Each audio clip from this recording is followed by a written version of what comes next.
Welcome to Tally Talks, a podcast to ramble about Tally Hall. I'm your host, Emma, and today's episode is sponsored by Amori.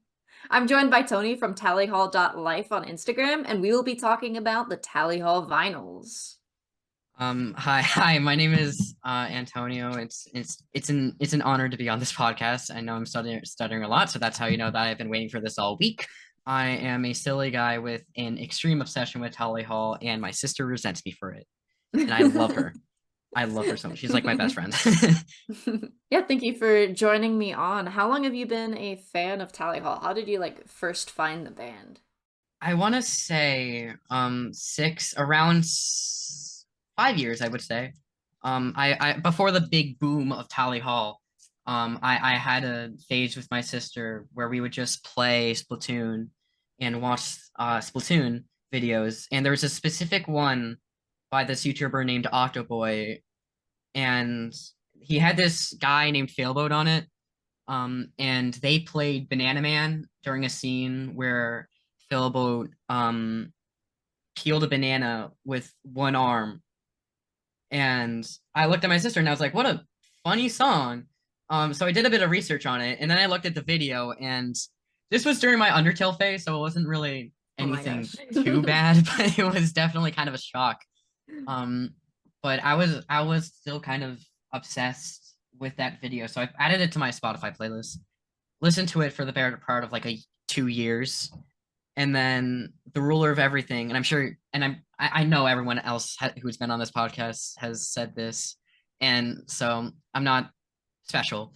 And it's a common experience, and this is actually really cool about TikTok and YouTube and social media, is that people can find cool things thanks to one small thing, and that's awesome. I just wanted to sidetrack, but basically, I found Tally Hall through the ruler of everything meme. Specifically, I think it was the Team Fortress 2 heavy one.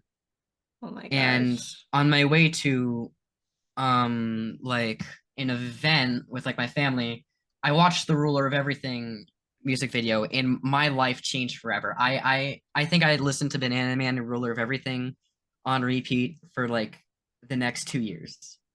But then 2023 happened, and I decided to check back on Tally Hall because I got into Turn the Lights Off, and I listened to And Hidden in the Sand. And that eventually led me to, on December 12th, 2022, I listened to, I expressed interest in listening to Hawaii Part 2, and then I listened to it. And I didn't even know That's that that day, that was the 10-year anniversary, which was, it was meant to be. I don't know if this is going to be part of anything, but I would like to mention that I do have an album of the year account. It is Aunt Tamari on album of the year, and I have a long essay, like really long essay that I wrote about Hawaii Part 2. And I'm so proud of it. It's my favorite album of all time, and I listen to it virtually every week. Um, I but love Hawaii Part 2. Hawaii Part 2 is my favorite album of all time. I would get the CD that has like two CDs, and I'm gonna talk about that. Don't you worry. I would talk about the CD. I would buy the CD, but the cheapest one I could find was $300. So it's not really something in my price range. Especially with my other collecting habits. That's a code word for spending. I cannot spend anything for the life of me, or else I'm gonna spend like I got paid like 4 days ago, and I immediately bought two Slipknot vinyls. I already listened to Slipknot on Spotify. There's like no reason with that. I need Iowa and self-titles on vinyl. So I spent $50 right after I got money. I should not be trusted with a bank account. That's what I'm trying to get into. But especially not when it comes to Tally Hall. So I've been trying to keep myself busy, to distract myself from that big old $300 on eBay. And hopefully Needle Juice Records will come back. So yeah, after Hawaii Part 2, I listened to Marvin's Marvelous Mechanical Museum, and then Good and Evil. And then I took a little detour and listened to Will Wood's entire discography. and then went back to listening to all the side projects because I wanted more. And all of a sudden, on a year later, I am listening to White Collar Prison, a musical, and Everywhere at the End of Time. The only thing I can really say that I do for a hobby right now is just listening to music and just making bad opinions on it. I mean, there's no bad opinion for music. Um, Yeah. but you know. So yeah, Tally Hall.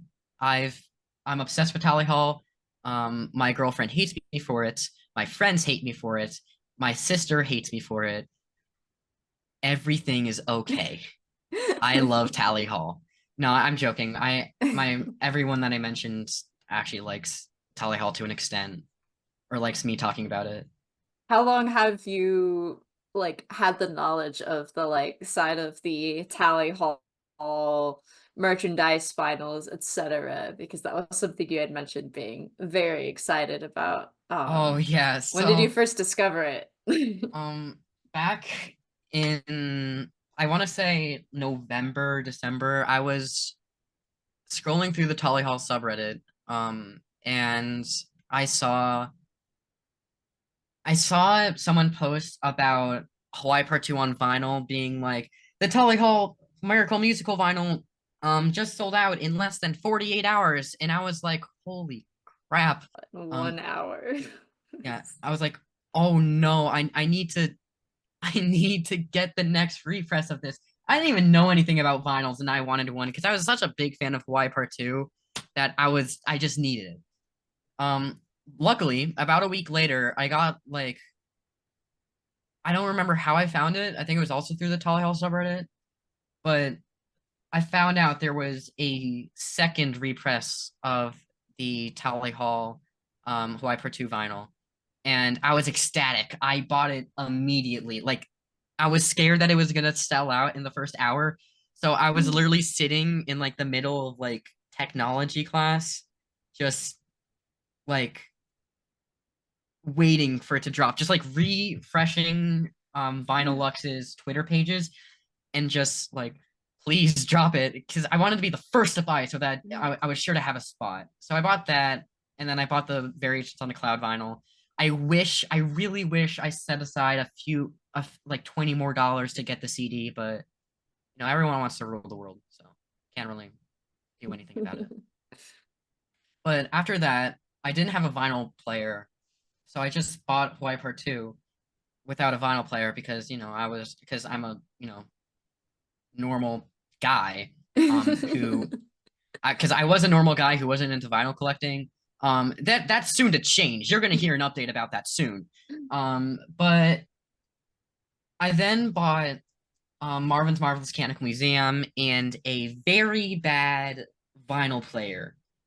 And for anyone who's looking into collecting vinyl, who's listening to this podcast, if it has a red cartridge, like if the needle is surrounded by like a red piece of plastic, do not buy it. Those are really bad needles and they will damage your vinyl. So yeah, Tally Hall. Yeah, that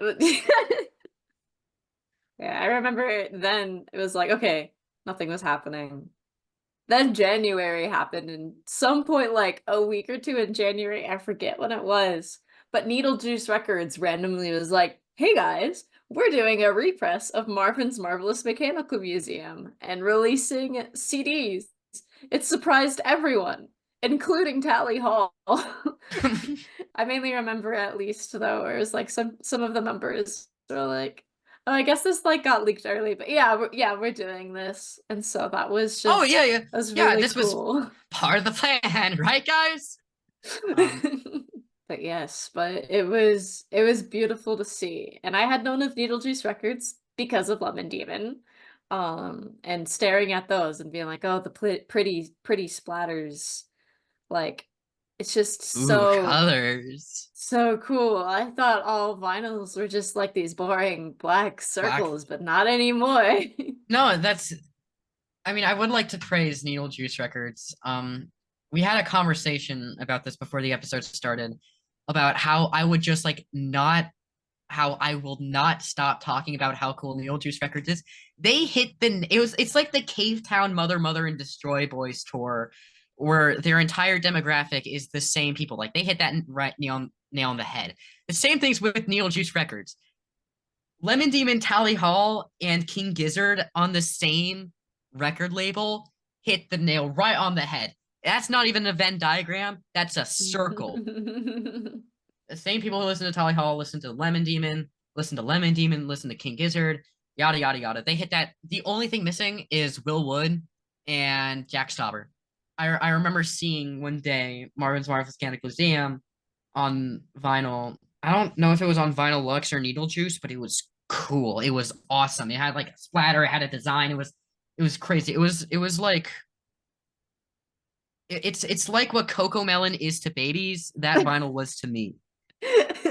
Like I had a dopamine rush. I would not stop talking about it. In fact, I specifically remember the person who, right now is my best friend, was just like, Antoni, shut up. We get it. You like this band. You need to stop talking. It was great. I love my friends. Do But you yeah, remember which vinyl variation that was? You have your handy yes, dandy it Google is. Doc here. It was, I actually have it memorized. It's the 15 seconds LP for Marvin's Marvelous Mechanical Museum. It had a little like paint drop in the background and it had a lot of pellets, which was awesome. Um, it's cool. Oh, I see it. I see it. You've got the like orange stripes on it, Yeah, for orange a stripes reference, for our and reference. then all of the other tie colors just splattered on it. About the 15 seconds LP, and I'm hoping, and if it's okay with you, we could brush over each version of the LP and just describe it real quick. Yeah. Yes, yes, All do right, it. so Do it. I will do that, but I would like to talk about one thing before that. The Marionette Quintet LP, which I'm gonna get to later, is had an orange variation. I couldn't find a credible source on that, but it was I couldn't find like an actual good photo of it, but it did exist. The thing is, the 15 seconds LP is literally just the orange variation of the Marionette Quintet with some pellets, which I find really weird, but cool nonetheless. It's like the person who like kept trying to buy the Marionette Quintet vinyl until he got the orange one, was just like, man, I'm so glad that I finally got the orange LP for this one. And then the 15 seconds LP comes out and it's just like, God, no! Or it's kind of like the Matching Ties LP was just mashed with an orange Marionette Quintet LP. I mean, it's crazy because the Matching Tides LP was released again for another version of that same record, and then again, and then two more times for the Just a Friend EP. That's crazy. I was So yeah, crazy once. brushing over every single vinyl release, and I'm gonna get to cassettes and mini discs and all that kind of stuff Yes, later. yes. Unfortunately, no. Unfortunately, unlike Lemon Demon, we have no zero wax cylinders. So I'm sorry for people who still use wax cylinders. You can only listen to Lemon Demon. So on Marvin's Biomechanical Museum, let's start from the beginning. Marvel's Mechanical Museum came out in 2005 and got remastered in 2006, I'm pretty sure, with the help of Quack Media. But then Tally Hall got signed to Atlantic Records, which was the same place they got that Paramore signed to. For my sister, if you're watching, Tally Hall and Paramore are the same thing. So yeah, basically, they released one variation of Marvin's Mechanical Museum on vinyl and one on CD.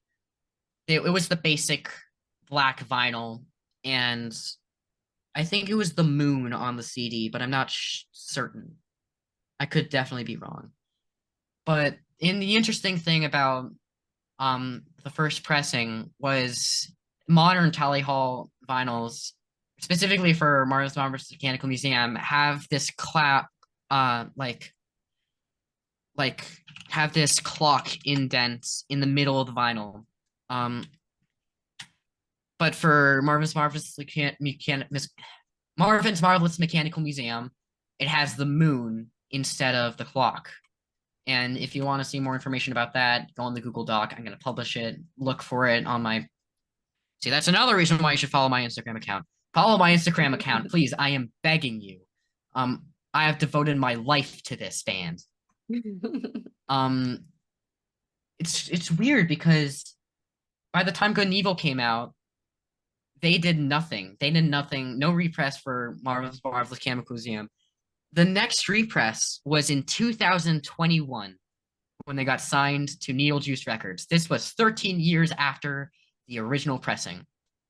And instead of releasing black vinyl, they released all these cool colors. So I'm just going to go buy them individually. The first one is Disintegrate into Chalk. It was released in 2021 and it was exclusive to Bull Moose Records. It's a gray vinyl, but it's not just a gray vinyl. It has pieces of white in it. But in all seriousness, it kind of looks like a metallic Sharpie, which looks awesome. It looks great, and I really wish I bought this. The second is the Mr. Sun and Mr. Moon LP, released, which wasn't exclusive to anyone. You could buy this anywhere, I think. But it was a picture disc. It had a picture of Mr. Moon and a picture of Mr. Sun, which was, I think, a new thing by then. It was there were illustrations of Mr. Moon and Mr. Sun, but the thing about picture discs is they sacrifice an overall quality of sound with an overall better image. Like you'll see a bunch of, like if we head down to, let's just say the Haiku LP, it's no vinyl record is going to be the same as the Haiku LP that you have. There's at least going to be one piece of paint in a different spot than the other. But for the picture discs, it's more detailed picture. It's a more detailed picture, and it's very difficult to like get a different looking LP than the one you already have, I guess is the best way to put it. The third LP is the Banana Man LP, which was exclusive to Newbury Comics. It was basically Disintegrate into Chalk, but with a cream yellow color and a yellowish white finishing, which looks spectacular. There's a Matching Ties EP, which was a clear EP. So it wasn't black or white. It wasn't any color. You could see right through the vinyl. You could, if you wanted, you can make it a window. I have it. Really? I'm gonna grab it right now. I'm gonna unplug for a second, but I'm gonna grab it. I really wish that I had I really wish that I brought my tape, my tapes and my vinyls down there. Okay. But I'm downstairs in the basement. Yes. That is beautiful. I never thought I don't think I've seen like one that isn't on a picture, but it looks amazing. See, the cool thing about the Matching Ties LP is it has more pellets than a normal vinyl. That's cool. It's really cool. It looks beautiful. Oh yes. Yeah, all the tie colors. It just makes me very happy. It's kind of like a stem board yes. for people who. It's like a stem board for people whose comfort music isn't like Radiohead or like Will Wood. It's for people whose comfort music is like Haiku by Tally Hall. When I was at in fact, fun point, at the lowest point of my life, my wife died, my mom died, my sister died, my dad died.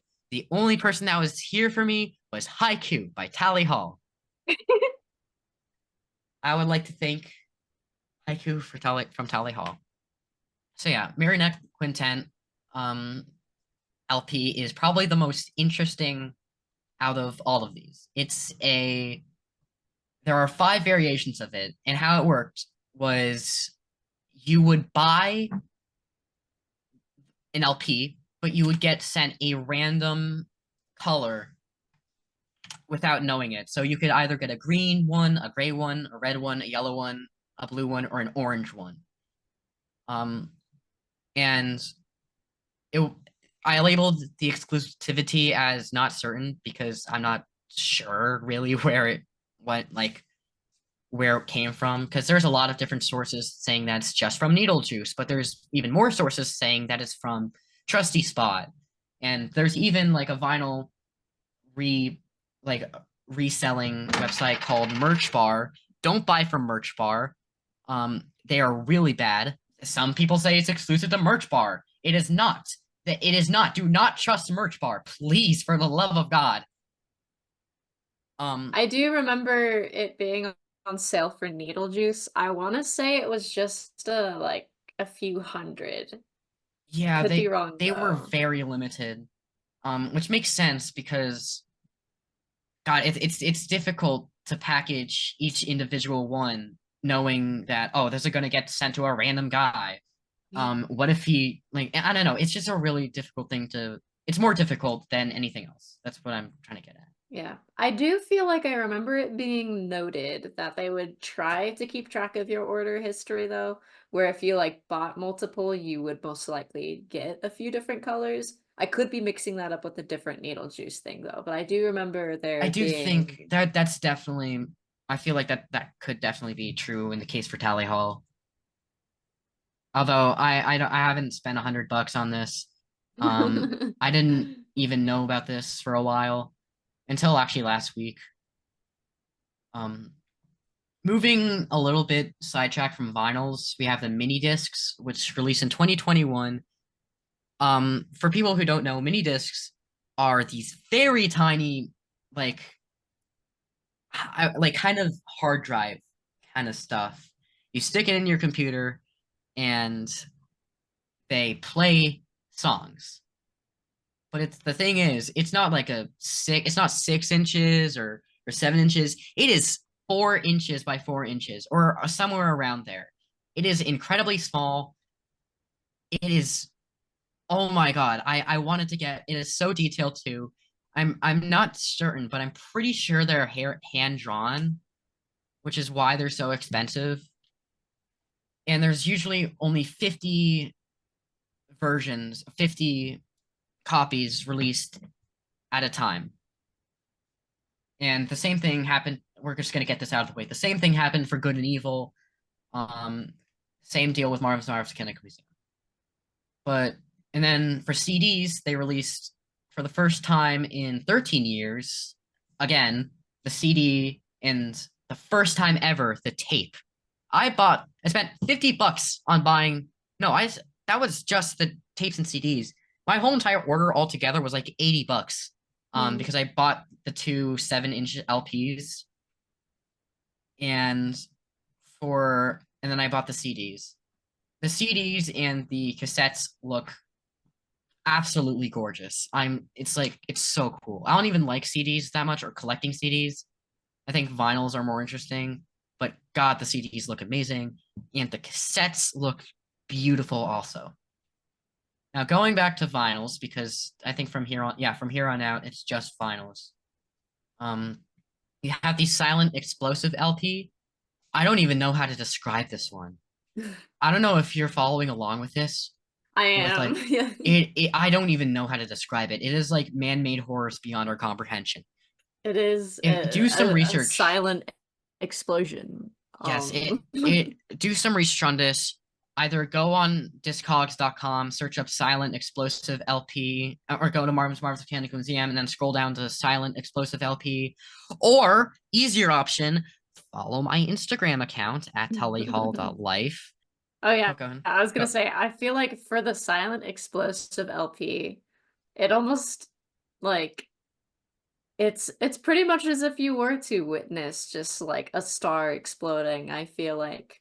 That is Or a a great. really, really weird Kool-Aid experiment. It feels like it's like a black hole, but like during Pride Month. That's the best way I could describe it. You really get explosive, like the name of it, and you look at it and it's just like, yeah, that's a silent explosive. Willwood had something similar for the repress of Everything is for Selfish, Oh and I my think it was gosh. even also called Silent Explosive. I wish I bought that one, but I do prefer the one that I got, which was this mix of pink, orange, yellow, and it was also clear. It looks beautiful. Hmm. I will definitely post my Willwood collection when I get the chance to. Yes, Um, yes. on my other account, willwood.life. So, Follow that too. Um, moving on to 2022, you have the haiku LP, which was very weird because it's similar to the working the carnival LP, except there's no white and it's just full of red and blue and yellow. It's a monster. It's awesome. The best way I could put it is it's like it's basically just like pouring paint is the best way I could put it, but like in a cool, clean way. Again, you're gonna have to look see what I'm talking about, so follow me. No. Um, and onto Vinyl Lux, onto well, actually, there's two more. The Spring and the Storm LP, which is God, it's so beautiful. I really wish I bought that one instead of the Working the Carnival LP because it looks so beautiful. You have pellets, you have green at the bottom, you have gray at the center of like it's like looks like an egg. You have like this really cool mint blue color. It's so gorgeous. Um, and the one that I got in 2023, the Working the Carnival LP. It's it's cool. It's cool. It's probably looking at all these Marvin's Mechanical Museum records. It is the least interesting thing out of all of these, and I really wish I got Spring in the Storm. But I will say, I'm at least glad I got Working the Carnival. Be thankful for what you guys have. Um, it's just red, white, and blue. I call it the popsicle, but some people like to call it America. Um, the last two records that I would like to talk about are really interesting to me. We have the 15 Seconds LP, which was exclusive to Vinyl Lux. As mentioned before, it was the Orange Marionette Quintet LP, but had a bit of pellets, and it looks so beautiful. It looks awesome. And I'm pretty sure it was also clear, which makes me wish I bought it more. And the last one is one that I really don't see anyone talking about is the Greener LP. It's clear, green, and green. It is beautiful, and it was only exclusive through Newberry Comics. And I don't know how to put this, but it's almost like emerald color with so many shades of green, and it's I don't know how to say it. I love it. It looks really cool. Greener appreciation, Andrew appreciation. Andrew, we You love could and count us Rob both. appreciate and Rob Real. appreciation. Um, We'll be back to this conversation. Thank you for listening to Tally Talks. Huge shout out of thanks to the amazing Opal the Thing for supporting Tally Talks on Patreon. It helps make this episode possible. Do you want a shout out in an upcoming episode? Check out the charity campaign link in the description. If you donate, I will give you a shout out. Members of the show Patreon also get shout outs when they join or if they support the show. You could become a member for free from the link in the description. Thank you to Cabangonia for becoming a member on the Patreon. I'll see you next week where I continue my conversation with Antonio from tallyhall.life. Until then, I hope you have a very good day by Tally Hall.